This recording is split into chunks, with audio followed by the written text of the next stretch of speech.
ఈ movie Netflix లో Telugu dubbing లో స్ట్రీమింగ్ అవుతుంది. తెలుగు డబ్బింగ్ అయితే డీసెంట్ గా ఉంది. రివెంజ్ యాక్షన్ థ్రిల్లర్ గా వచ్చిన ఈ మూవీ ఎలా ఉందని డీటెయిల్ గా ఈ వీడియోలో మాట్లాడుకుందాం. లాస్ట్ వరకు స్కిప్ చేయకుండా చూడండి.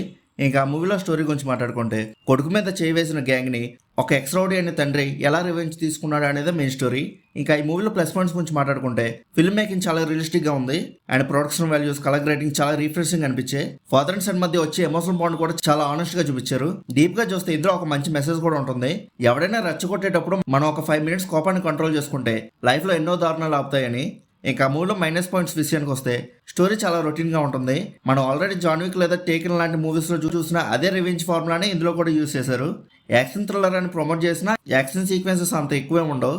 ఎక్కువగా ఎమోషనల్ డ్రామా మీద తీసుకుని వెళ్ళిపోయారు మూవీ మొత్తం. ఇంకా స్క్రీన్ ప్లే కూడా చాలా ప్రిడిక్టబుల్ గా ఉండడం వల్ల నెక్స్ట్ ఏం జరగబోతుందో మనం ముందే గెస్ చేసేయచ్చు. ఇంకా క్యారెక్టర్స్ పెర్ఫార్మెన్సెస్ గురించి మాట్లాడుకుంటే, ప్రతి ఒక్కరిదే చాలా న్యాచురల్ గా అనిపించింది. Cinematography was too good. BGMs అయితే సీన్స్ లో ఉన్న ఇంటెన్సిటీని ఇంకా బాగా ఎలివేట్ చేసాయి. ఇంకా ఓవరాల్ గా మూవీ ఎలా ఉందని అడిగితే నాకైతే యావరేజ్ గా అనిపించింది. ఏదో టైం పాస్ కోసం ఒకసారి ట్రై చేయొచ్చు.